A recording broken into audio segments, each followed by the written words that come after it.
Hello, hello. Good afternoon, everybody. Welcome to another edition here on Karista Live TV. And joining us today are our wonderful realtors. They're going to talk about the different areas, what's happening in Surrey, what's happening in Nanaimo, what's happening in Abbotsford, Chilliwack, and what's happening in Kamloops. So all of you tuning in, you're in for a great show.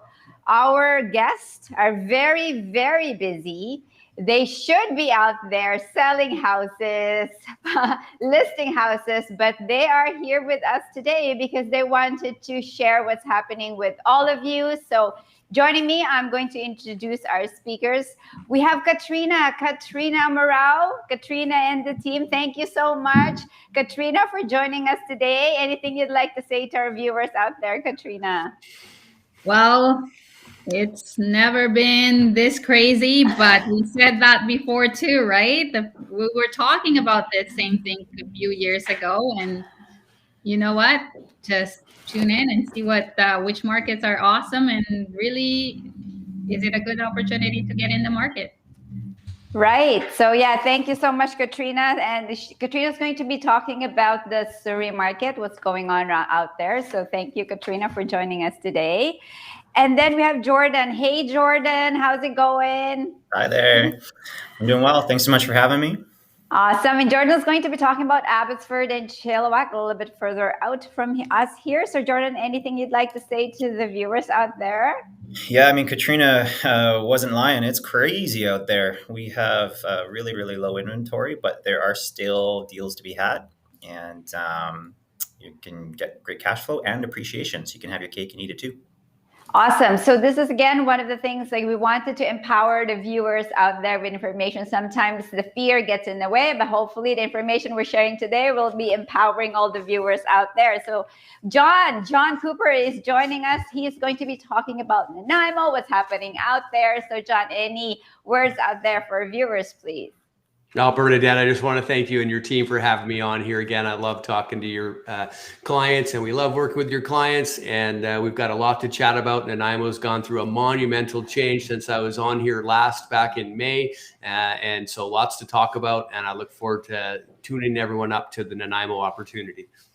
Perfect. Thank you, John. And Doren. Hey, Doren Quinton, how are you? Yeah, I'm doing great, Bernadette. Thanks for having me on again.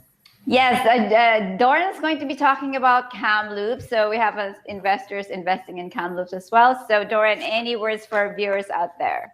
Hey, we're still affordable in Kamloops. The market's gone up, but getting great deals. I've bought a ton of houses this year, and lots of them with Karista clients. So looking forward to working with more of your clients.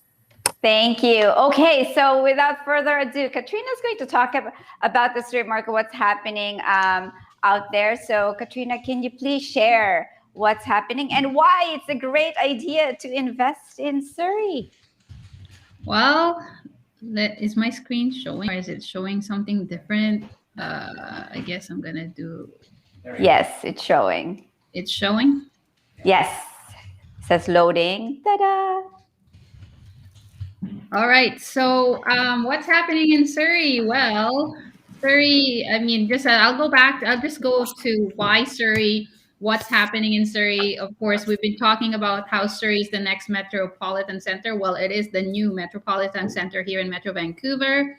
Planned growth is still on pace. Its economy is still strong because of the diverse industries that have invested in Surrey. Of course, the close proximity to critical trade and transportation route, still business-friendly climate, and the population growth is crazy, 800 new residents per month. And this is fairly new news. Financial Times top 10 America's cities of the future. And over 285 million invested in Surrey for health tech accelerator in Western Canada. And of course, we've all heard it, the approved Surrey Langley SkyTrain expansion with 1.3 billion federal investment, which brings a lot of jobs, a lot of opportunities, and a lot of businesses in Surrey. Surrey is the regional nexus for commerce and nationally recognized center for innovation. And just last year, in 2020, Surrey attracted 26 million in capital investment, creating lots of new jobs in 2020, even during the pandemic. And of course, the two leading universities, UBC and Kwantlen. On top of that, there was a 126 SFU expansion for sustainable energy and environmental engineering program here. Population in Surrey continues to grow, and it's projected to basically take over. I mean, there's 1 in 4 residents of Metro Vancouver will be residing in Surrey by 2051. And so it's pretty crazy. And just a few key points there. City Center has had the highest annual growth rate, averaging 5.4% over the last 10 years. And this is what Surrey would look like in the next, some of these buildings are already up. And this is what it would look like in the next 4 or 5 more years. And of course, the SkyTrain will be, I don't know if you can see my cursor, but it would be right here in the middle. Sorry, Katrina, can you go back there? Do you have any idea how many thousands of people we're talking about going in those Well, buildings? that's a lot of people. I mean, if you look at this, like right now in Surrey, there's just over 500,000 residents, or almost 600,000 residents. By in the next 31 years, there's going to be another 304,000 residents. So they're trying to keep up with that demand. Okay, That's a lot of thousands of people. Yeah, crazy. It's the next. It is base. It's all. We already feel it. We already feel how crazy it is. There's so much, and we need these homes. We need these homes because we need the supply. The reason why the market is so hot right now is because the lack of supply, and it cannot keep up with the demand. Okay, thank you. Yeah. So Surrey was got the award. Surrey is the top 10 of from Financial Times America's Cities of the Future. And transit, of course, new public transit investment will create jobs, grow the economy, and build back stronger communities in BC. And the quantum technology. So the government gave funding for the Quantum Algorithms Institute.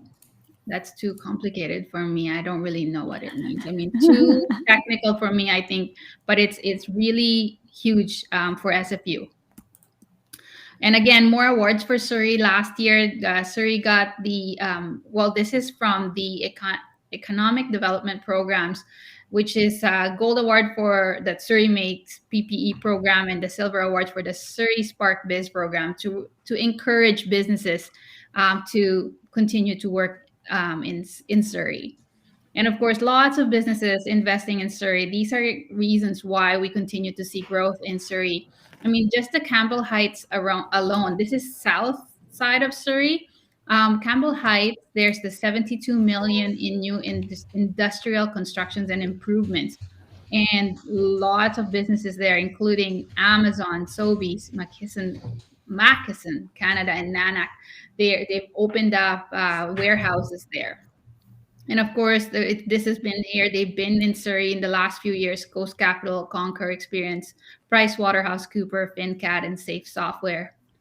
And also, of course, the strong institutional employers in Surrey are BC Cancer Agency, Canada Revenue Agency, Fraser Health, and Jim Pattison, the RCMPE division, Surrey City Hall, Surrey Memorial Hospital, and UBC Teaching Hospital.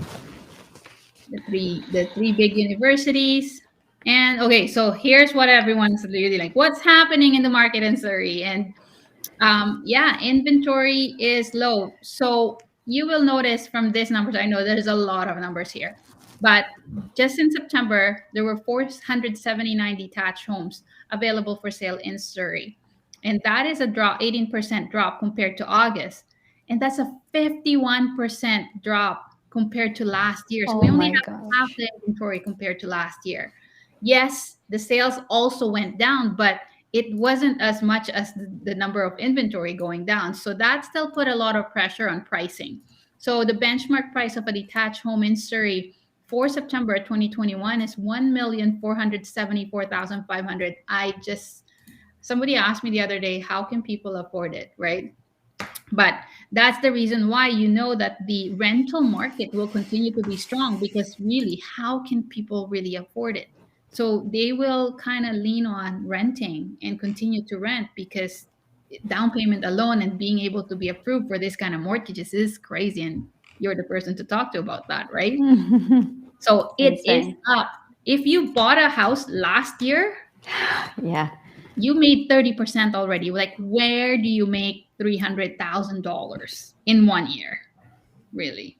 I mean, unless you're a surgeon, even that, you wouldn't sleep, would you? I don't know. But anyways, so that's for a detached home. Now, townhomes, we also saw a drop even more so. There's also less inventory. There's 62.6% less inventory compared to last year. There were only in September 235 townhomes available for sale. Now, there were 266 homes sold. How did that happen? Well, of course, it's just the way they do the statistics. But of course, there's more coming in, more being sold. But 266 homes sold in September. That is a 17.9 drop. Now the gap is still really narrow because the inventory went down 62%, but sales only went down 17.9%. That also put a lot of pressure on pricing. Now the benchmark price of a townhome in Surrey is 727,700, a 23% increase compared to last year. Again, if you put your money elsewhere, where can you really make 23%? Now condos are catching up. Of course, for a good number, like you saw the number of buildings coming up. So supply is higher on condos, but it's still compared to last year. Now, this does not necessarily include brand new homes because they're not yet built. Now, this does not include pre-sales. This only is the ones that are on MLS. Last month there were 386 apartments for sale in Surrey, in all of Surrey, and that's a drop of 42.9%. Now, sales, however, went up. There were 294 homes sold last month compared to September 2020, 34% increase. That put a pressure on the price.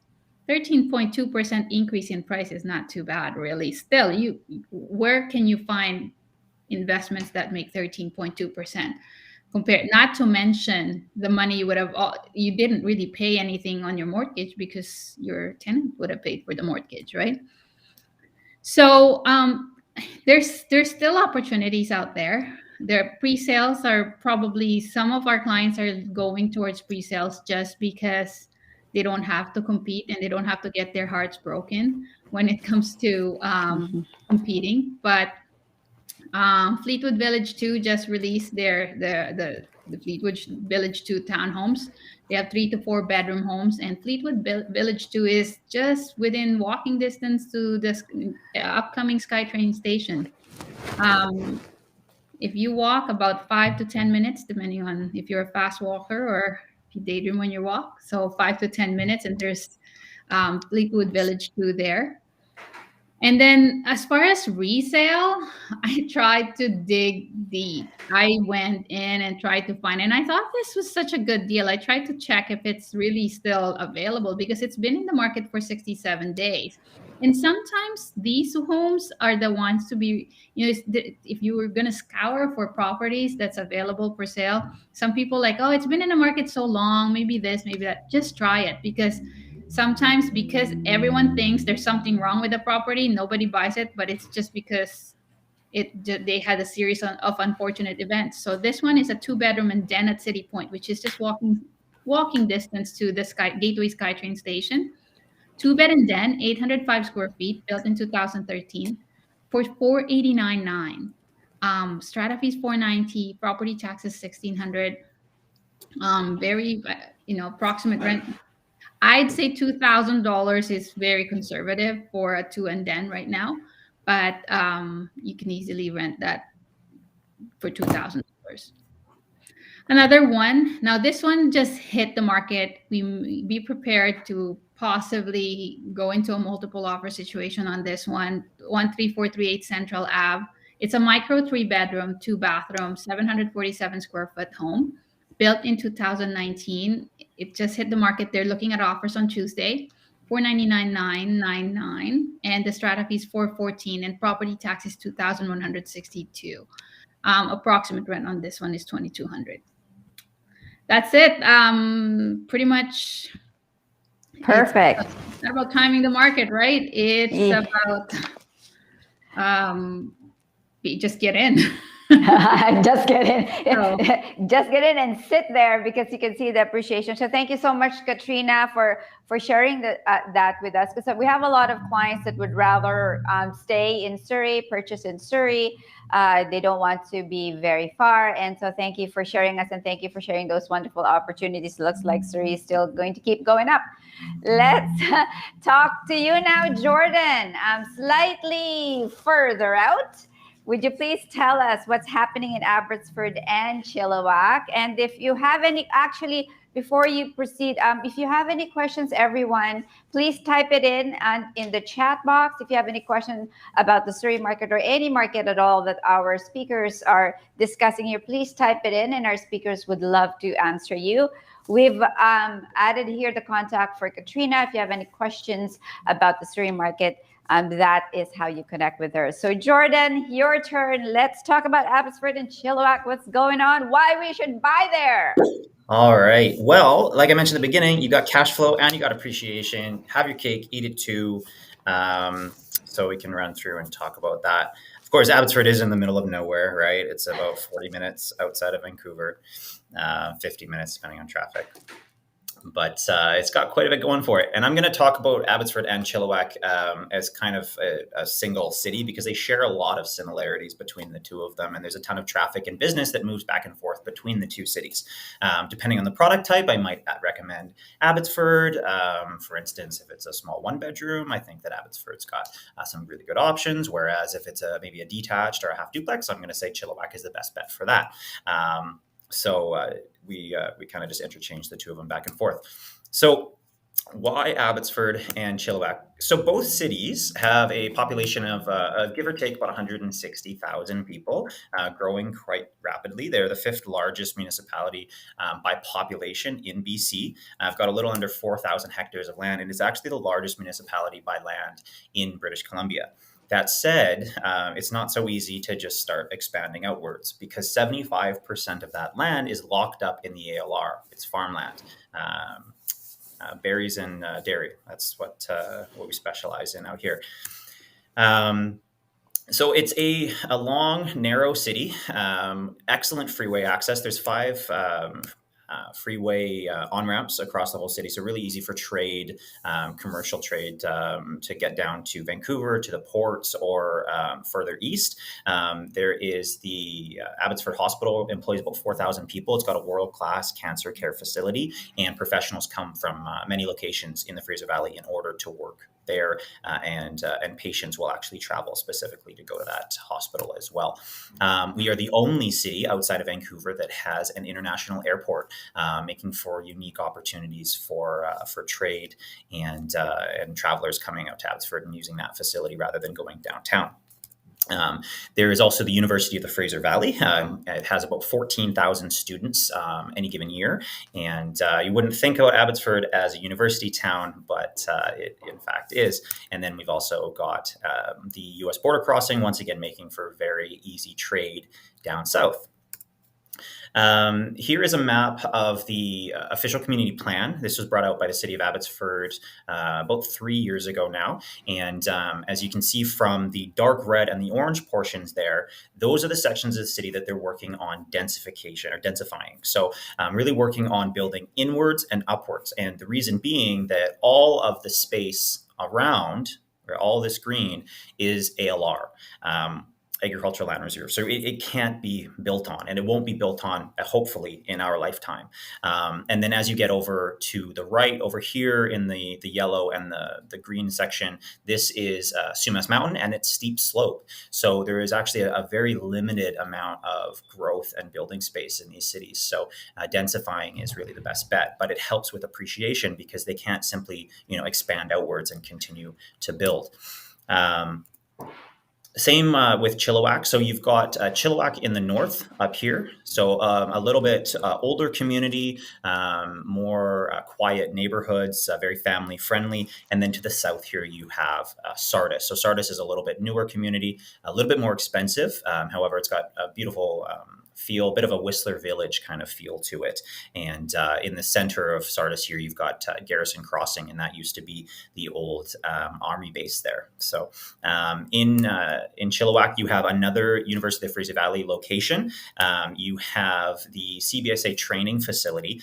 So that brings in 1/3 of all first responders in British Columbia will cycle through that facility in any given year. They're spending a few days there doing training, and they're staying at the hotel there, and then they're going out into the community spending money and doing recreation activities in between. The Molson Brewery recently opened up, so that was quite a large facility there. And we also have Cultus Lake, which attracts anywhere from 1 million visitors in any given year. So a lot of people coming out to Chilliwack, passing through to get to the lake, but they'll be spending money in the city. Some of the top employers, as I mentioned, agriculture is the top employer in Abbotsford, represents about 25% of Abbotsford and Chilliwack's GDP. Abbotsford alone had gross receipts of about $1.8 billion in agriculture last year. So that actually outpaced the Niagara region, meaning that Abbotsford and Chilliwack are in fact the breadbasket of Canada. And whenever I am talking about consistent and safe investing, food and housing, and we have both here in spades. So yeah, about 1.8 billion in agricultural activity, 25% of the GDP, and it's well positioned for growth and investment based on its location. And so that's not just farms, right? That's the entire value chain, from the actual production to the processing, the packaging, the distribution, the transportation. There's a ton of work that goes into getting that food from the farm onto the grocery store shelves, both here and across the country, across the globe, and it employs quite a few people, and those jobs are not going anywhere. If anything, they're only going to be increased as more people move into the area. One of the other top employers was aerospace. We have the Abbotsford International Airport there. So in 2019, back when traveling was a thing, a little over 1 million passengers moved through YXX. That was an increase of about 18% year over year. They're currently working on a 14,000 square foot expansion, and that'll bring in about 4,000 technical workers, structural technician, trades and laborers for the next 5 years. So big things happening there as well. Some of the other top employers, I mentioned University of the Fraser Valley. So that employer has about 14,000 students coming through in any given year. They have gross receipts,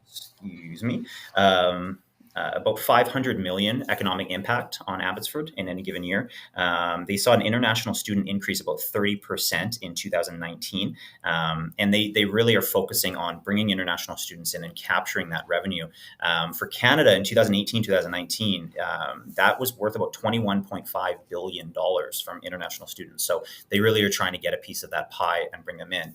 And I've said this in the past, and you can have discussion on whether or not you want to rent to students. Some investors do, some investors don't. But the fact of the matter is, these students are coming in, they need places to live, and they're going to be using up that rental supply, which lowers the overall inventory. And it's beneficial for you as an investor, whether or not you're renting to those students directly. Some of the other top employers, construction. So we actually just finished a new provincial Supreme Courthouse. That was a $152 million project. It's going to be housing numerous federal agencies based right in Abbotsford. There are 5 federal penitentiaries around Abbotsford and Chilliwack, employing quite a few employees. Film and television. If you've seen a Hallmark movie recently, there's a very high likelihood that it was filmed in Abbotsford. They are filming nonstop here. It's always wintertime, apparently. And then we've got healthcare as well. So we've got the Abbotsford Hospital and then the Chilliwack Hospital as well, each employing anywhere from about 4,000 employees. Food and beverage processing, like I said, so we've got the Molson Brewery and processing all those agricultural products and getting them out to the world. So residents in Abbotsford, they actually, and in Chilliwack, they usually live and work locally. So about 62% actually live locally, and the average commuting distance is only about 6 kilometers. So making it quite easy for people to get to work. They like to stay local.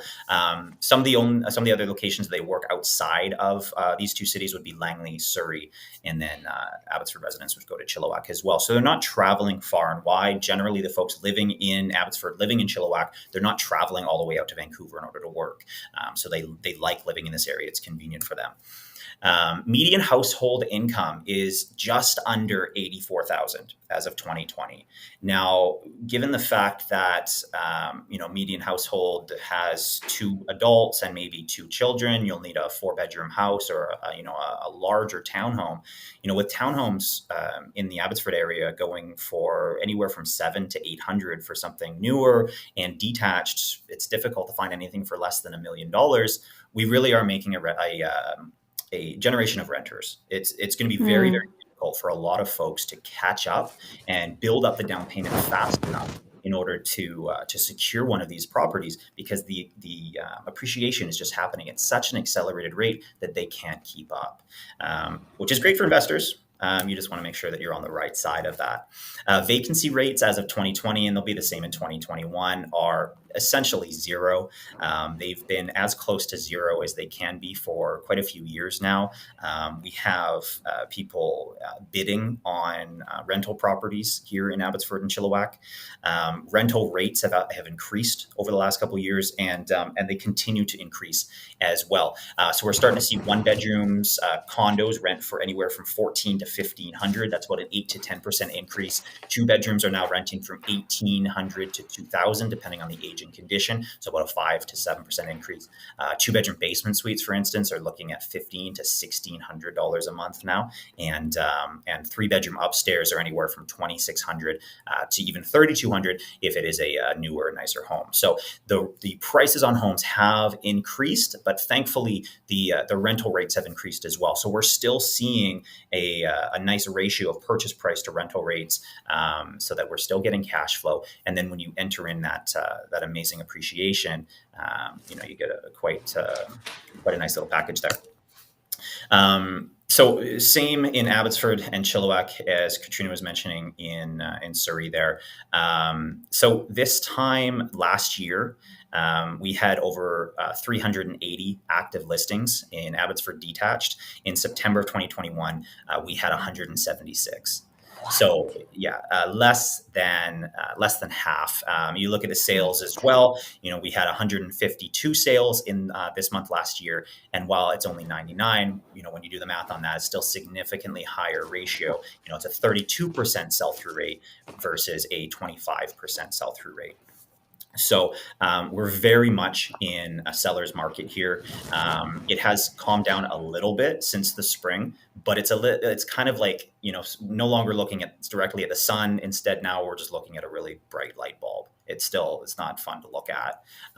What that means is that homes are generally, if they're well priced, they're going into multiple offers. They're going well over list price. And it is making it a little bit more challenging for buyers, but it just means that you have to be, really committed to the process, have all your ducks in a row, and not be committed to the outcome. Right? We just keep working until we find the one that works. Very similar data here in townhouses as well as condos. So once again, this time last year in townhouses in Abbotsford, we had 160 active listings. This year we have 71. So the ratios went from a 31% sell-through rate to a 34. So once again, still very much in a seller's market. And then condos, it's so much that it's breaking my stats. 316 active listings this time last year, 118 this month, or September of 2021. There was actually more sales in September 2021 than there were in September 20. So we went from a 19% sell-through rate up to almost 40% sell-through. So just craziness. I do expect another surge to come through. We are so incredibly low inventory. Typically in the fall, that's when buyers are kind of coming out of the woodwork and trying to get sales done. So it's a bit like a bare knuckle boxing match out there. And until we get more inventory, it's just kind of scrambling. doing our best to try and put deals together. Basically the same idea in Chilliwack, very similar numbers, half the inventory that we saw this time last year in pretty much all the market types. 147 down to 55, from a 35% sell-through rate to a 48% sell-through rate for townhouses, and condos. Same idea. It was a balanced market this time last year, and now we're very much into a seller's market in condos as well. So what that means though is if you can get in there and secure a property, you're looking at really, really a healthy appreciation very quickly, and that's why I typically am saying to clients that don't be too concerned about overpaying right now. It might feel a little bit like you're overpaying, but it's not going to in 2 or 3 months, because the market's going to pass you. And if you were to try and save a little bit of money now, and then lose out on that bid every single time you lose on a bid, and then the market continues to accelerate, you're just in a worse off position. So you might overpay a little bit up front, but you'll get it back quickly. I can basically guarantee you of that. Some units that are homes that I have seen recently that I think are good deals are, we've got a few different kinds actually. So here is a 1-bedroom and den. This is a 2011 built condo. It's a 686 square foot unit. It is very close to the historic downtown of Abbotsford, so very close to shopping, cafes, yoga studios. It's very trendy, has great freeway access. Rent on this one would be about $1,450 a month. And it is a roughly neutral cash flow. So you'd be putting into it anywhere from $8 to $10 of your own money every month. Although if you lowered your expenses a little bit, you can make that pretty much zero. So this one, you've got excellent principal reduction on it. So your net income after principal reduction is over $525 per month. And then once you take into account the appreciation on this product, you're doing quite well. So I did calculations on these, and over the last 10 years, over the last decade, Abbotsford condos appreciated at about 12.6% year over year annualized. So even though it's neutral cash flow, you're still making that principal reduction, and you're still making over 10% appreciation year over year. And to put that into perspective, when we're generally talking about healthy appreciation in real estate, we use conservative numbers of 2 to 3%. And what we saw over the last decade here was 12%. So even if you were to put that in half and say, things really slowed down, appreciation went in half, and say at 6% appreciation, you're still doing very, very well in this area. So that's a great one. Sale price on that one would be about $330,000. So a nice affordable option. Next one here, one of my favorites. This is a half duplex with a basement suite in the Promontory neighborhood of Sardis. So very family friendly, very quiet. You're about 5 minutes to the freeway. It has a really high population of first responders because you have that CBSA facility close by. I usually say it's the safest neighborhood in British Columbia because it seems like 2 out of every 3 homeowners is a police officer or a paramedic. But so this is a 4-bedroom, 4-bathroom half duplex. So it's non-strata. You have a party wall agreement with the neighbor beside. This particular one has a single car garage, 3 bedrooms, 3 bathrooms up, and a 1-bedroom, 1-bathroom basement suite down. Now, this home was listed for $550 in April of 2021. And I was working so hard to convince my clients to buy it, put a little bit of money in it, and relist it. And when they didn't go for it, I was thinking, you know what, I should get this as a flip because it's going to make some pretty good money. But my contractor wasn't available and I just didn't have the time. So I had to let it pass. And lo and behold, it was relisted only 3 months later for $100,000 more. And they basically did nothing inside of it. In fact, they actually went through with a spray paint gun and they closed their eyes and they just sprayed everything. So this one needs a little bit of work because of what they did inside. So I put a renovation budget of $20,000 in here, and then once you were to finish kind of cleaning it up a little bit, you would have total rental income about $3,400 per month, and net cash flow after all expenses of about $650 per month. So you've got an internal rate of return of over 12% without appreciation. So I'm always a big fan of these suited half duplexes. They are fairly rare. When they do come up, you got to be fairly quick on it, but excellent options if you can get it. Here we have an Abbotsford. This is a newer townhome built in 2015. List price on this one is $830. Probably pick it up for $820 is conservative. Probably get it closer to $810. 4-bedroom, 4-bathroom, 1,860 square foot with a legal 1-bedroom basement suite in a townhouse. This one you would have about $2,600 rent upstairs, and you get about $1,200 rent downstairs. Those are the wrong photos. I'm sorry, guys. But the math is pretty correct. So you're still getting about $300 a month, positive cash flow, and 11% return on investment. So those suited townhomes, we're starting to see more and more of them. They are an attached product. They are strata. However, you still have 2 incomes, and they're legal. So you don't have to worry about renovating and legalizing the suite there.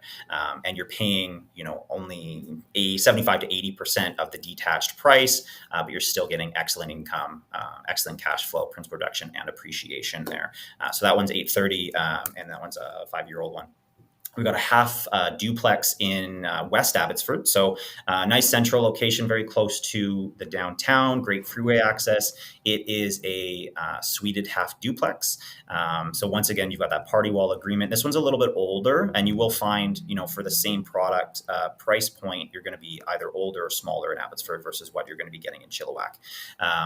So this was built in 1966, 2 bedrooms, 1 bathroom up, 2 bedroom, 1 bathroom down, $2,000 upstairs, and you'd have about $1,400 downstairs. Total cash flow is a little over $250 per month after expenses, and about a 10.6% internal rate of return. So great option there. Lastly, we have a suited townhome in the heart of Sardis, right in Garrison Crossing. So you cannot get any more central than this. You can from your front door walk to absolutely everything that you need. Really, really beautiful location. These ones are listed for $899.9. So after GST, you're into it for $944, $895. However, you're going to be getting $2,800 upstairs and $1,200 downstairs. So you're still cash flowing this one over $230 a month with a 10.3% internal rate of return. So still really healthy cash flow and great appreciation. And what's funny with these is, and Katrina mentioned it a little bit, more and more of my clients are turning to new build. And because even after you pay the tax on it, by the time it's finished being built, generally the value of the home has exceeded what you've paid for it before you even get the keys. So these have been great options, and you don't have to compete on them. There's no negotiation to be had, unfortunately, because developers, they just have to wait a day and someone else will come and buy it. But it does make a little bit more relaxed experience, and you can, pick your colors and your finishes and all that. So it gives you a little bit more options to put your fingerprints on it. So I like that. So yeah, those are some great options that we have here. Obviously, we do those monthly market updates. If you want to see the sell-through rates, I'd be more than happy to send it out to you. But yeah, that's all I've got for today. Okay, well, thank you, Jordan, for sharing with us what's happening in Abbotsford and Chilliwack. Again, another busy market. We've shared Jordan's contact information there. If you have any questions about those opportunities and about that area, that is how you get in touch with Jordan. It's in the chat box. Again, if you have any questions for our realtors, would you please type it in? Before we invite John to talk about the Nanaimo, we just wanted to invite the viewers to our upcoming real estate investing webinar. This is in Tagalog, so I'm going to switch in my language. So yung mga gustong makapanood, join na lang po nyo kami sa ating upcoming real estate investing webinar. We're going to be sharing the link with you here. So mangyayari po yan sa October 14.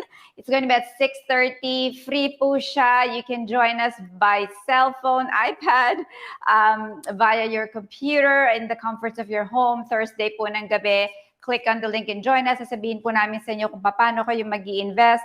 Meron po kaming guest speaker na property manager, lawyer, and isa pong investor na naging successful. So, could you please join us para matuto rin kayo? Kasi marami na pong katulad ng sinabi po ng ating speakers, kumita ng malaki through real estate investing and nag-i-enjoy po sila sa kanilang property. So, thank you for that.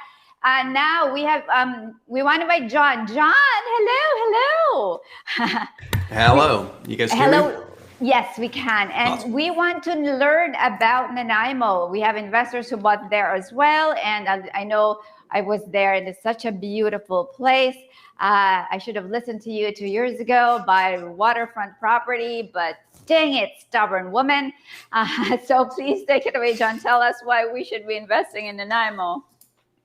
All right. Well, thank you, guys. I'll try to make this as brief as I can. And so Nanaimo, yes, I refer to Nanaimo as the most connected waterfront city in British Columbia. Also refer to it as one of the most affordable oceanside communities in British Columbia, if not the most affordable oceanside community in British Columbia. And I'll tell you why. The hub city has never been more popular. I've been saying this for a while with Bernadette's clients, but in the last 18 months, we've seen an unprecedented amount of demand, and I'll try to make sense of it. Some of the obvious stuff, the why Nanaimo is we are the most connected city, which means we have multiple ferries. We've got 2 ferries, 1 airport, 1 seaport. A passenger ferry is scheduled as soon as April 2022 of this year, which will essentially make Nanaimo a transit node to Vancouver, because that passenger ferry is scheduled to go from downtown Nanaimo right to downtown Vancouver. You are departing right where the C-Bus terminal comes in at downtown Nanaimo. So you're walking to SkyTrain.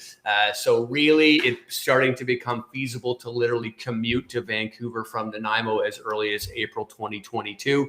I know we've been talking about that passenger ferry for a while, but the timing is finally right for it. And there's some really well-funded investors in place that are committed to making that a reality for the final time here. So that is going to happen. A lot of people don't know we have one of the most protected harbors on the west side of Canada with world-class marinas. So if you are into boats, yachts, that sort of thing, there really is no better place to reside. I get into the connections. We've got 33 helicopter connections a day, 16 ferry connections a day, the largest mall on Vancouver Island, including Victoria. And for those of you in the Lower Mainland, we have almost no traffic and ultra convenient access to world-class outdoors in all directions. I was born and raised in South Surrey, White Rock, and I moved over here in 2007 for 2 reasons. Affordable real estate, and I hated the traffic, and I've never looked back. I always say you couldn't pay me to move back to the Lower Mainland. If you wanted to trade me house for house, I wouldn't take the deal. And so why is the time to invest now? Okay, this is the big thing that's going on right now. Baby boomers want to retire and they need the cash. 80% of baby boomers need to access the equity in their home in order to retire. And what I know about those of us lucky enough to be born and raised in Western Canada on the ocean is, West Coasters move east for 2 reasons and 2 reasons only: love or money. And if those 2 reasons aren't on the table, no one born on the West Coast is moving east, in my experience. And the only time they ever do is for love or money. And so what's happened is you have a whole bunch of people accustomed to a certain oceanside lifestyle that need to access the equity in their home, and they're trying to figure out where they can go. And what's happened is they have legitimately run out of options. The Central Island is the last bastion of West Coast affordability on this side, in the entire southwest of British Columbia. And so I always say people being forced to consider Nanaimo for financial reasons and being pleasantly surprised when they do. This is not the Nanaimo of the 1980s and 90s that you may have in your mind for those of you that haven't been over here in a while. This is not a rough and tumble blue-collar town. This is a sophisticated seaside community with excellent restaurants, excellent shopping. I had the privilege of sharing some of my favorite places with Bernadette when she was over here. And I think we got some great feedback on some of the options we gave her. So, we are turning into a beautiful little sophisticated seaside city, and people are catching on really quickly. Add to that the impact that COVID had. I like to say we're kind of like the San Diego of Canada, wherein if you can make your money anywhere in the world, where would you want to live? Well, you want to live where real estate's affordable, so you have more spending money, and where you have ultra convenient access to the things you love. If you love the outdoors, if you love water sports, if you love golfing, if you love all the things that southwestern British Columbia has to offer, we have that in spades here. And you don't have to listen to the radio traffic report to plan your trip to get there. You just get in the car and go whenever you want, and you'll get there in the same amount of time every time, which is another one of the beautiful things about here. It is a lifestyle that is unparalleled. And we have the largest, fourth largest tech sector in British Columbia. We have a very popular university in Vancouver Island. University has a huge amount of international students that come here for all the reasons I just described. They do their research. They don't have the biases that some of the lower mainlanders have about what Nanaimo used to be.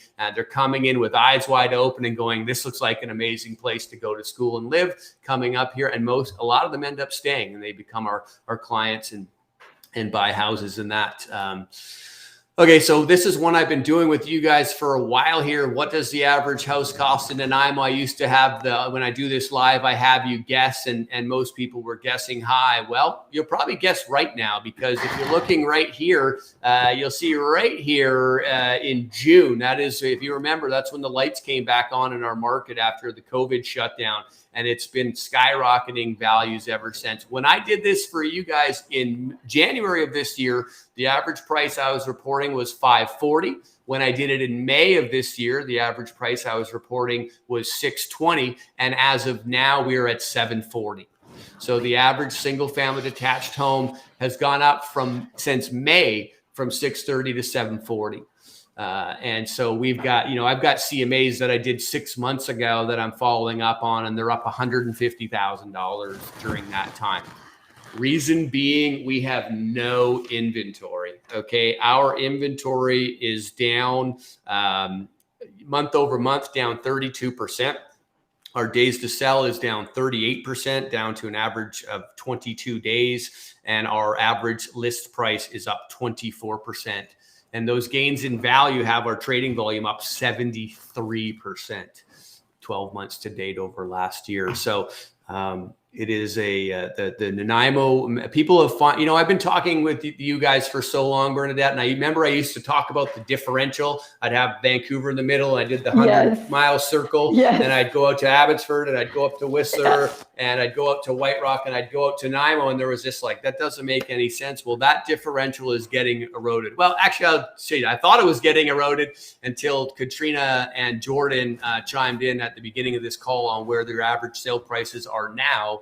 And so I guess suggest that differential still exists, although I think the population of Canadians that are ready, willing, and able to take on a mortgage at 1.4 million relative to 750,000. I mean, Bernadette can speak to that. I mean, we find 750,000, 850,000 to be a real hard cap for a lot of dual income Canadian families that aren't already invested in lower mainland real estate. And so, we do still have options available for them, but they are getting to be fewer and fewer.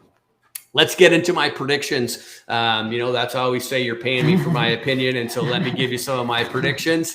Okay, so my predictions moving forward, our inventory will remain low throughout 2022. Prices are already up 24% over last year. We do expect that to continue, although I think it'll start to plateau in mid to late 2022. They're unlikely to come down, but I will expect some sort of an extended plateau as we get into 2023 and beyond. And the reason I'm saying that is not from any supply and demand metrics. The supply is not going to change, demand's not going to change. But what we're seeing is affordability being the real ceiling on the market growth here. I mean, we have a lot of people can work from home, but a lot of people can't. And, we don't have the job prospects that Abbotsford has, quite the same, or Surrey has for that matter. So I do think, the retirees that are driving our market, the tech workers that are driving our market are going to start hitting that ceiling. And it's just going to simply, that's going to be what prevents some of the action. Okay. I actually believe, and this is a prediction I'm going to make now for the first time publicly, I believe that certain regions of Vancouver Island will at some time be more expensive than the lower mainland. I think that there's going to be a time when people will pay more to live on the island than to live on the lower mainland. And I think that's going to be answered when we start to see things like car sharing, autonomous vehicles, those types of things start to really take over, to where ferry commuting is really not the inconvenience that it is today, is when you're going to see people say, why the hell wouldn't I live on the island? Okay. And then the other thing, which I'll get to when I get to my options for you, is I think townhouse and condos are going to start to outperform single family houses in relative appreciation because of that affordability ceiling that we're hitting. So we're going to see growth in condos, growth in townhouses, outperform single family, because we're just running out of people who are ready, willing, and able to afford a home over that $1.2, $1.3 million. Okay. Some of our success stories, these are actually the same success stories I covered back in May. They're just 100K higher. So we had clients of Bernadette. These are all Bernadette clients that we've put into homes. We had some clients buy a property on Rosstown Road for $530. It's worth about $750 today. It gets $2,800 in revenue. That revenue will go up when they have any tenant turnover. So we're seeing dramatic increases in rental prices.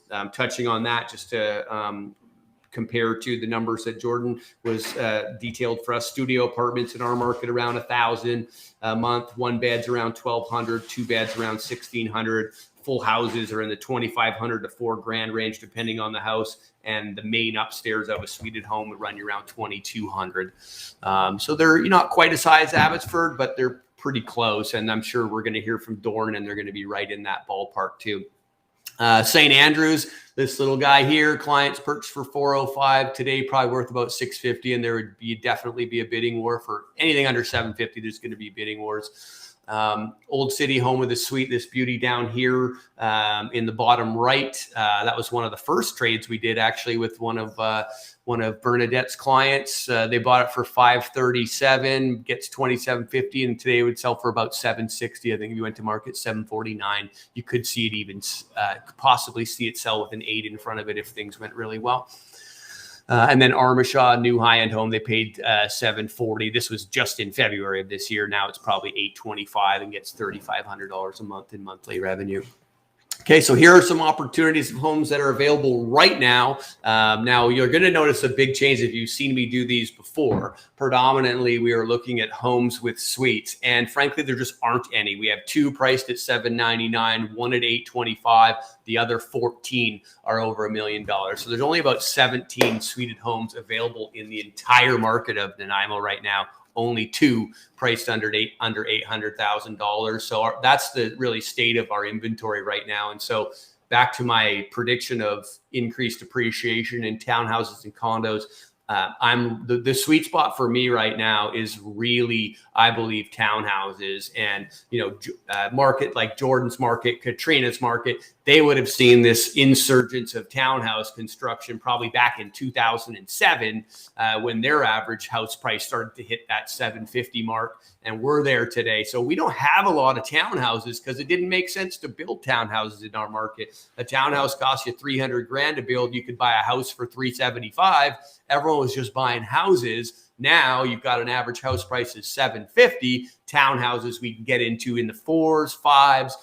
And so I always say the closest thing that you can get to a house in a strata, so usually like a brownstone type of townhouse, is really where the demand is going to be moving right now. And Islanders are taking a little bit longer to swallow my first house isn't going to be a single family home pill, but I'm doing my best to try to educate them.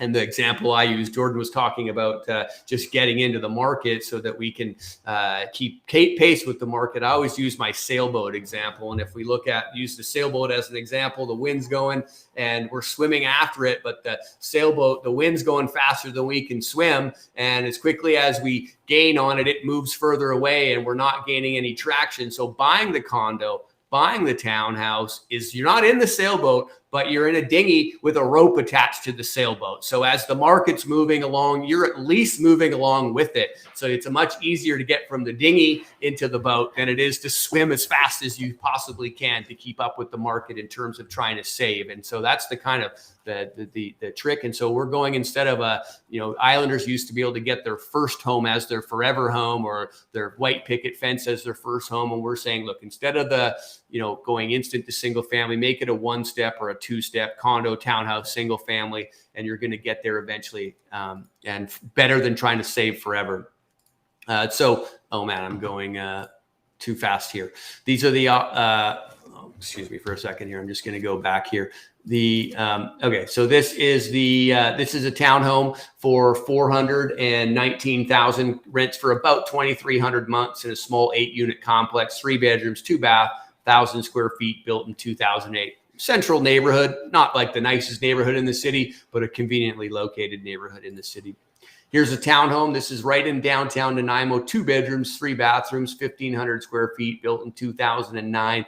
Rent for around 2,000. I think you could probably do a little bit better. 449 is the price on this one, and this is like a 120-second walk to the ocean from this. It's literally across the street along a little sidewalk. You're also walking right to city center from this property. So it's in a really neat little location that's quiet, but like right up against city center. So yeah, I like this Mill Street building. Here's Franklin Street. So this is right in the downtown as well. 3 bedrooms, 3 bath, built in 2007, just under 1,500 square feet, renting in that $2 to $2,150 range, priced at $5.25. And as I'm saying here, we're really anticipating, once we sort of get on the other side of all this COVID stuff, that we're going to see people really start to move back to city centers. And these townhomes in our city center are extremely rare. So I like these. I like this opportunity.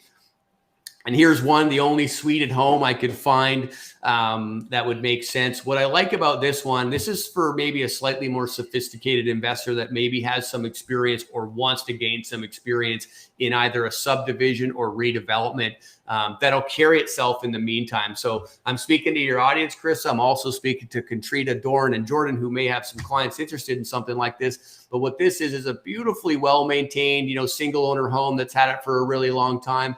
We got 2 bedrooms, 1 bath up, and then an unauthorized 2-bedroom, 1 bath suite down. So we can get potential rent in around that 3,100 range.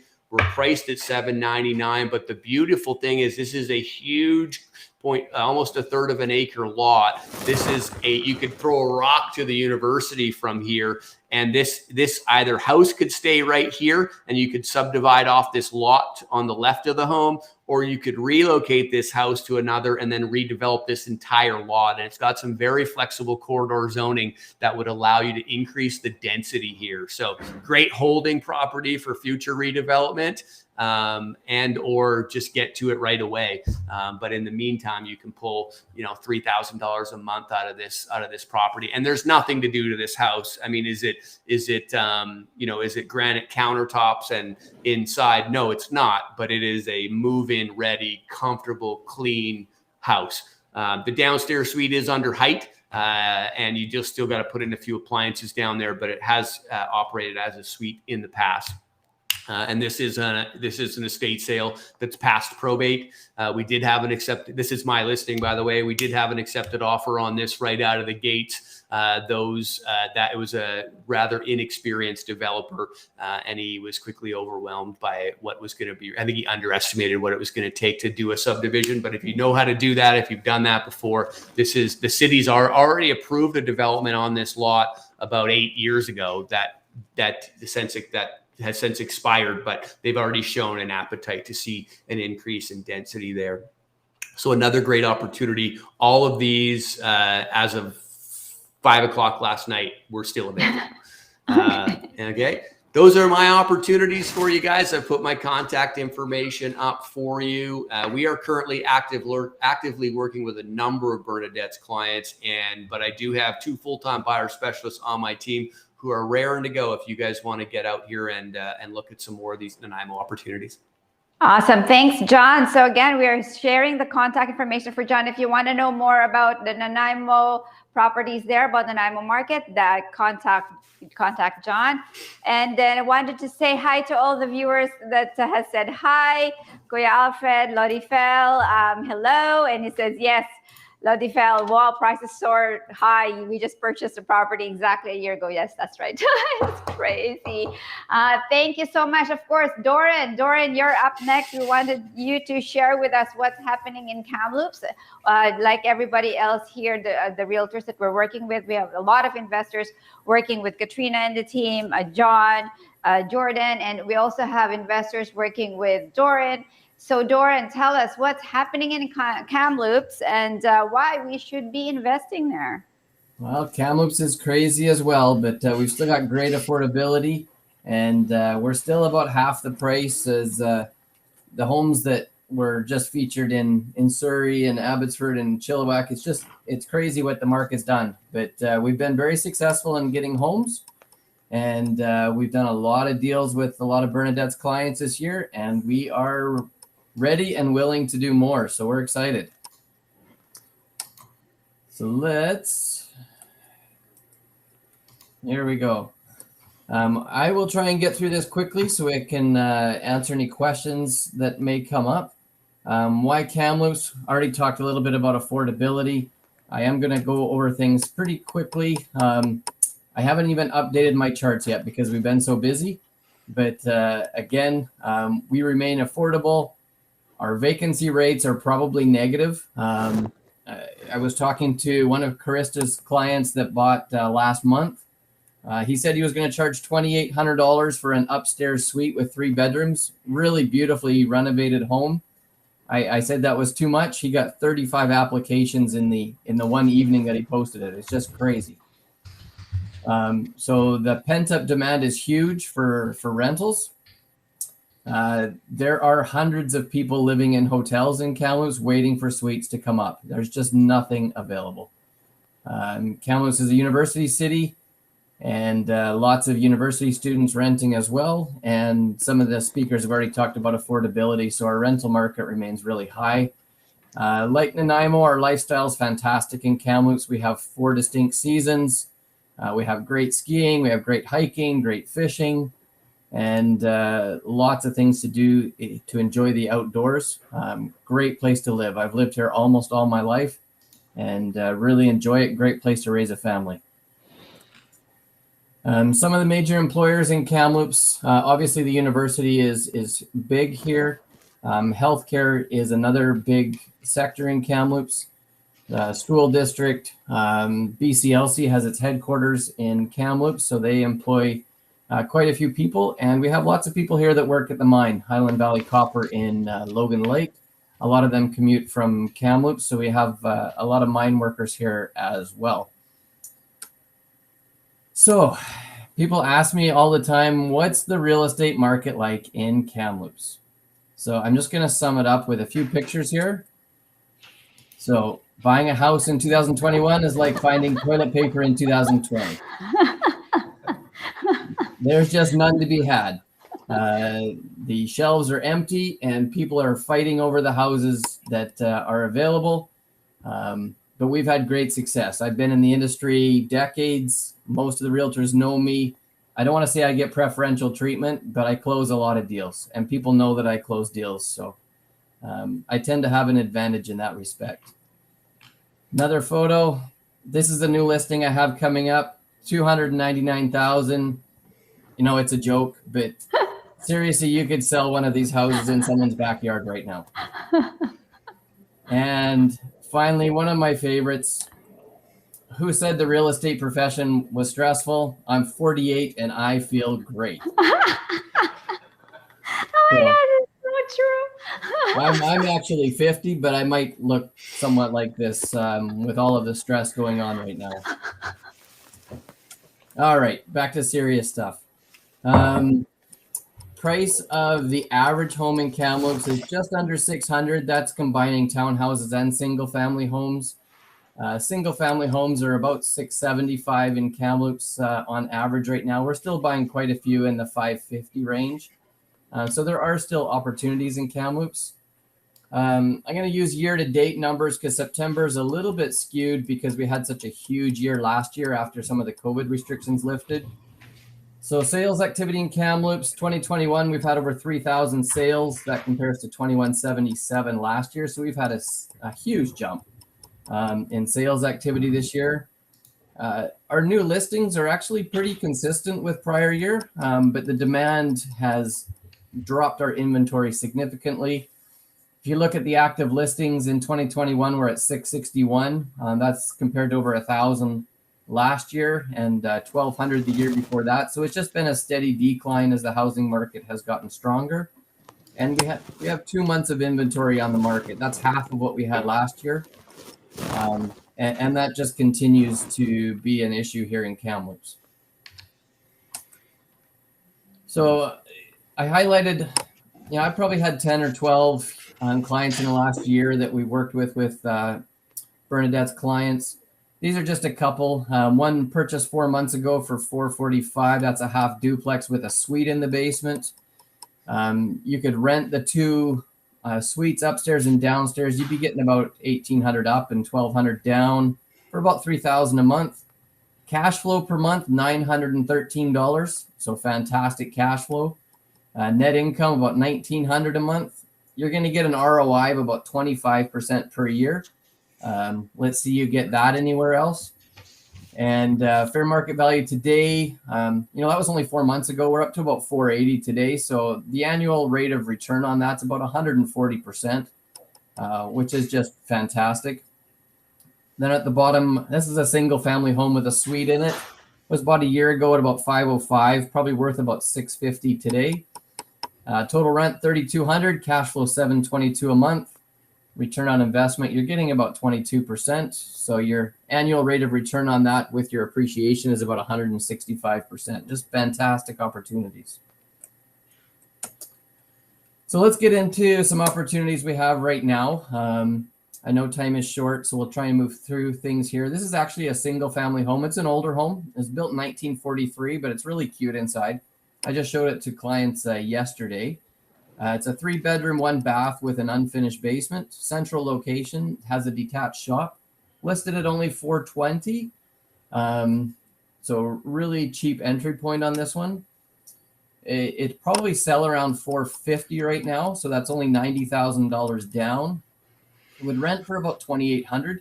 And then the tenant would pay for their own utilities. So with your mortgage, your property tax, your insurance, 0 strata, and your city water, sewer, garbage, you'd be getting net cash flow about $850 a month and net income of about $1,830. So that house is going to give you an ROI without appreciation of about 24% per year. So that's a great opportunity for someone looking for a cheaper single family home. And a little bit of work to do here and there on the house, but overall it's well loved and it's in pretty good condition. This is one that's been almost completely renovated. It's on the North Shore near schools and right on transit routes as well. It's listed at $549,900. No suite in this, so you'd have to rent it as a full house. But has new kitchens, new bathrooms, new flooring, new paint, new doors. Pretty much solid renovation top to bottom. All new plumbing as well and new electrical. So on this one, if you were to rent this out as a whole house, you'd be getting about $3,000 plus utilities after your mortgage, property taxes, insurance, no utilities, no strata. You'd be getting a cash flow of about $660 a month and your net income is about $1,883. So you'd be getting an ROI of about 20% per year without appreciation for that house. And I do certainly expect houses to continue to go up as demand increases and as supply continues to decrease. So we'll probably see the same house at $650 next year. Moving up a little bit, just because I had to have something a little more expensive to compete with those who've also presented. This one's listed for just under $1 million, but this is a full duplex. Each side of this duplex has 5 bedrooms, so you're getting 10 bedrooms total. It's also got a triple car garage with an unfinished loft above the garage. This one is super central. You could get anywhere in Kamloops from this house in about 10 to 12 minutes. So that's it's great for just about anywhere in town to get people to rent here. New kitchens, new doors, new windows.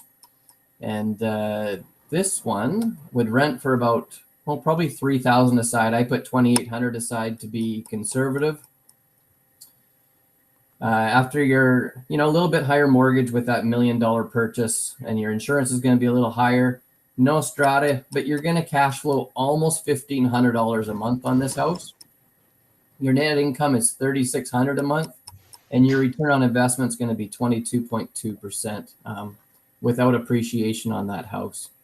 So great opportunity if you can afford a little bit more. Again, very central. It's actually right around the corner from my house, and a great investment opportunity.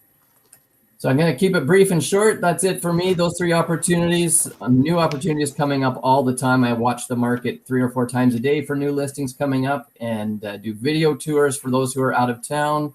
And you just got to get in to see these houses within the first few days of them being listed. And we're having great success, and we expect to continue that. Thanks, Bernadette.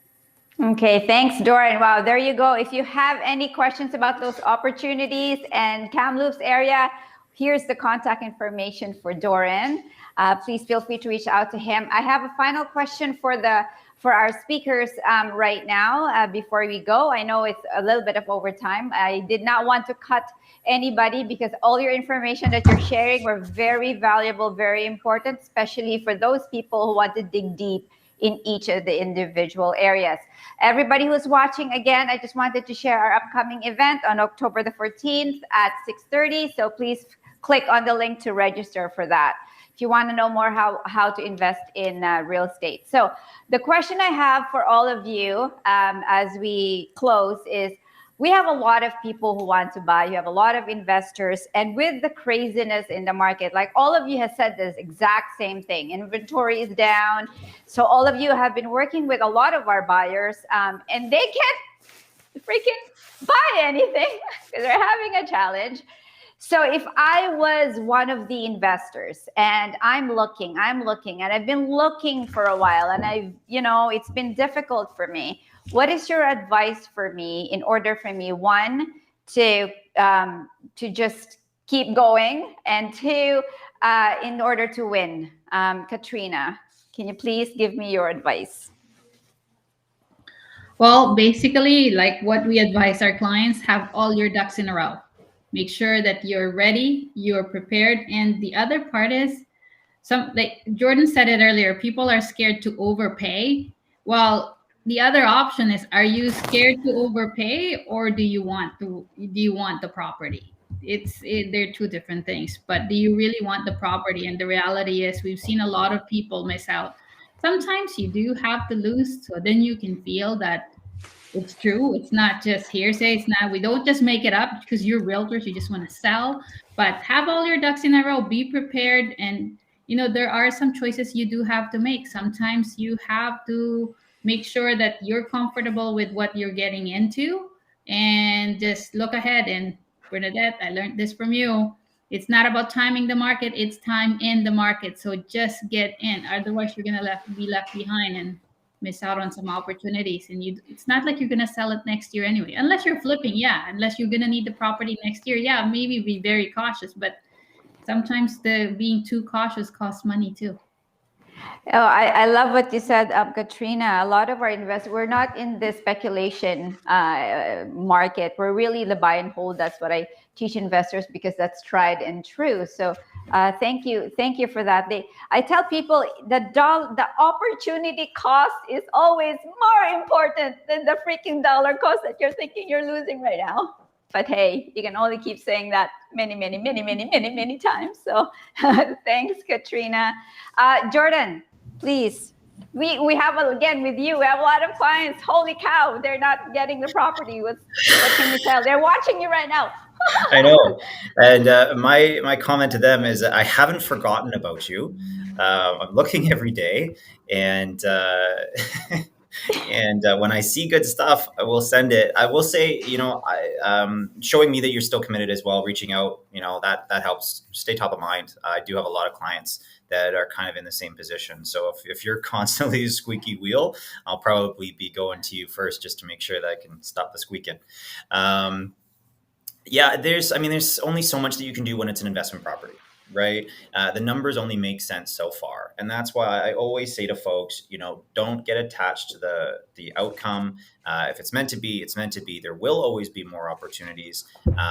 Yes, prices are going up, but that doesn't mean that we shouldn't keep trying. A lot of folks, they just say, well, it's too much, I'm just going to give up. Well, that's the worst thing you can do, because then you're guaranteeing failure. Some ways that I've had success, working with Bernadette and her team, getting all of those things taken care of ahead of time, makes those subject removal period as short as possible. You're going to be competing with folks that are coming in with really great offers. Oftentimes they're going to be subject free. And while I'm not necessarily recommending that, you have to make sure that yours is as sharp as possible to try and compete. Maybe it's subject to an appraisal instead of subject to financing, right? You're doing that work in the background, reviewing strata documents, title, property disclosure statements, everything ahead of time, maybe sending in an inspector ahead of time, so that's not one of your subjects. Trying to keep it as clean, as tight as you possibly can, and being flexible with the sellers as well. So there are strategies, but at the end of the day, you just got to keep trying, and then one will stick, right? So just don't give up. I love what you said about trying. We have a client, I think, Katrina, with you, 13 times made an offer. 13 is a lucky number. So they finally won. In NLP, we learned that the person who has the most behavioral flexibility wins the system. You keep trying to be flexible with your realtor. They say this, do this, like just keep doing the dance. You'll probably score a hit. So I love what you said, Jordan. And just to circle it back around to what Katrina was saying about overpaying now versus what it'll be worth in 2 or 3 months even. I've had clients that we were in multiples, and I've said to them, can you go to 735, right? And they're like, no, like 720, 725 is the best we can do. So, and we missed it by $5,000. And in the 6 months since, the price has gone up 100,000. So you saved 5, but it ended up costing you a heck of a lot more. So, take a step back and look at the bigger picture. There you go. Okay, John, what about you? Give our investors your great advice in this crazy market. Sure, I'll try to add, because Katrina and Jordan have done a good job of covering a lot of the key topics. I think one of the things that I talk over with our clients is, in this market right now, every sale is going to be a record sale. And you just need to be prepared for that. I mean, it's a rising market, and so every sale is going to be a record sale. And if we, I like to talk about, everyone hates a bidding war. But at the same time, I always say, look, there's a way we can avoid a bidding war. We can avoid a bidding war if you want to look at overpriced homes that nobody likes.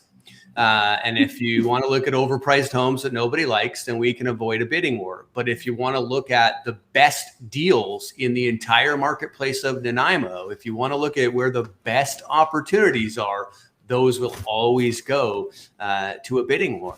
And so you just need to be prepared for that bidding war. And I think the points made by Bernadette and Jordan around the impact that opportunity cost has on your purchase are it's not that we need to be reckless in our offers, but we need to recognize that it is going to take a record sale price in order to get it. And with the market that's rising at double-digit appreciations, we might be overpaying for, based on what the September stats say relative to October price tags. But when we look back in January, we didn't overpay at all. We overpaid by 6 weeks. And then we were back, and now we're back to zero. So, you can keep playing that. Well, I only want to buy on this side of the 30-day appreciation cycle. Well, why not you just jump 30 days ahead, go with the 30-day from now price, and 60 days from now, you're ahead. Very well said. So now, hey, John, are we going to start pricing homes in time instead of money then? Exactly. Yeah, this is the price for the next 90 days. The developers are doing that, right? Yeah, they are. So they are. Use the same strategy in a single, like an individual listing. So thank you, guys. Doren, your advice, please. I think 3 things. Katrina, John, and Jordan have done a great job. Having everything ready is certainly absolutely key. In Kamloops, we still have all conditions on our homes, subject to financing, subject to insurance. All the regular conditions are still on there. So in Kamloops, the key is making sure that the sellers feel as comfortable as possible that your deal is going to compete, because the last thing they want to do is have a collapse. Yeah. So a letter from the lender just saying that they're qualified. I have my clients write a great letter about how they want to raise their family in that home. We've won so many deals because we write a heartfelt letter that we've beaten higher offers. Last week, I was buying a full duplex for an investor. We were over ask, of course. We came in at $35,000 less than the highest offer, but guess who won? We did. Because the client or the listing agent told their client that Doren doesn't collapse deals. We made them feel important that this deal's not going to collapse, and they took our offer. So the more secure you can make the seller feel, the better. And finally, just don't be afraid to look at overpriced homes. As John said, I actually get better deals for clients buying overpriced homes and offering less than market value than I do going in on underpriced homes where there's a massive bidding war. That's the mistake of the listing agent, because he'd be getting more for his client by listing the house lower and getting a bidding war. So don't send me all the deals that you want to see that look great. Send me deals that you like, and then we can negotiate on some of those. And you may actually end up getting a better deal and not having to compete. Perfect. Thank you. Very well said, Doren. And I love what you said about the heartfelt letter. To be honest, we've had a lot of realtors who's won against clients against no subject. It's crazy. No subject above ask. And they still won because of the heartfelt letter strategy. So that makes a huge difference when you're working with experts who are all about, again, behavioral flexibility, trying to find alternative out of the box ways of winning in this market. This is why you have all these people here. And I think we have a question. I can't see. Is there a question? Who will manage the Okay, there's the question. Who will manage the properties if the investors are not around? I think this is more for, well, I don't know who this person is, from where he's from. So we're going to pretend they're far from where you are, Katrina. Let's pretend they are in, I don't know, North Van, and the property's in Surrey. Okay, what do you say to that? Well, there are property managers that are available to help. And in fact, it's ideal to have a property manager help you manage the property, because they can place the tenant for you. So they'll do all the hard work of having to find a tenant and filter them and make sure that you have a good tenant. And then they'll take the payment for you and deposit it for you, do the contract and all that. So property managers are available. There's several property managers that Bernadette recommends, and I know that our clients have had great experience. And so definitely property managers are a way to go. Perfect. Jordan. Thanks, Katrina. Jordan? Yeah, I'd say the same thing. Yeah, there's options out there to make it as seamless and turnkey for you as possible. You're looking anywhere from 6% to 10, 12% of the gross rent for property managers. We've got some good ones at 6%, so don't overpay if you don't have to. But what I will say is that if you're getting good property and you're placing good tenants, you shouldn't be hearing from them that much. Now, that's not to say that things can't happen and you're never going to hear from them ever. But, if you're doing your due diligence ahead of time and you're setting all of those, goalposts up properly, the way that, the experienced investors do, you shouldn't really be putting too much time and energy into it once all of those systems are already set up. But a good property manager basically is set and forget, and they'll only call you when something breaks. Thank you. John? Yeah, I mean, property managers are a great And option. and you know someone in your market, right, We John? definitely have a Those- number of great property managers, although, you're not free. A property manager is no guarantee that you're not going to have challenges that you need to deal with as well. So, I mean, some people will outperform by self-management, others won't. It really depends on whether you like to get calls about sewer backups at, midnight on a Sunday. But I wanted to add just one important point to the previous topic about giving you every probability of success in a bidding war. And I think Jordan had something to add to the discussion too, because I saw him putting his hand up. But one of the big factors that I'm finding, and this is a little bit different in the larger markets that maybe Katrina and Jordan work out of, but I know Doren will appreciate what I'm about to say, and Katrina and Jordan might as well. But and kudos to Bernadette for putting some of the best agents in each of the markets in front of them. The agent that you're working with has a huge impact on whether you win in a bidding war or not.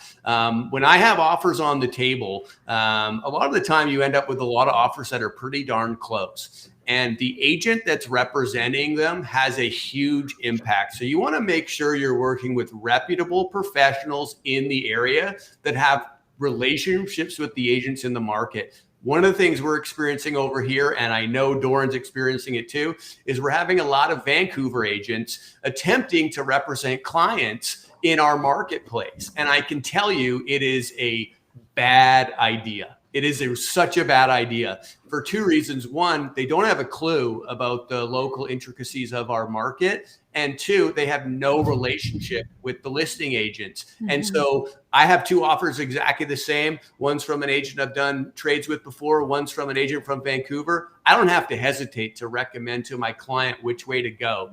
Do not take the offer that's been written by the Vancouver agent. Work with Jim Miller because he's a great agent and we're going to have a smooth transaction. So I recommend we go with this offer because it has a way higher probability of success. This other agent I've never seen before. I've never met them before. I don't know who they are. They're already giving me the sign that they're probably not a great agent because they're taking a buyer to buy a home in a market that they have no familiarity with. So that's already a big red flag to their fiduciary duty to their clients. And so, work with a local expert. Do not use your out of market or your buddy's best friend from Langley to buy a home in Nanaimo. It's not going to work. Thank you, Jordan. John, very well said. Thank you for that. Doren, I'm not so sure if you have any more comments about the property manager question over there. I didn't get the chance to ask you. Do you have anything to add? No, I think it's been well said. Really up to the investor whether they want to do that themselves or hire a property manager. They're all available. Awesome.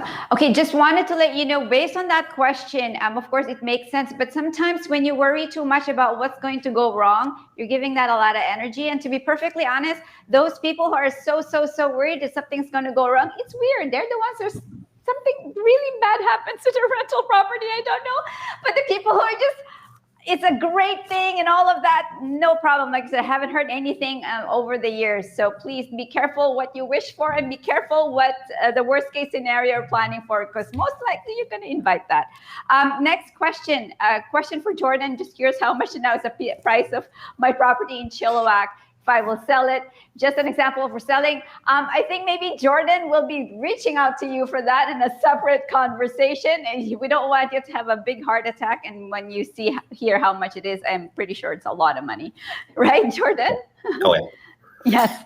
So Jordan's going to reach out to you about that. And do we have any other questions? Oh, thank you. Happy Thanksgiving weekend, everyone. So again, thank you so much for our wonderful, wonderful experts. I am very honored. I know you guys are super busy. I can't thank you enough for being here, for sharing your expertise, sharing what's happening in the market, and empowering our investors to buy now and not wait and to keep trying. Thank you, everyone. Happy Thanksgiving. Bye. Bye, everyone.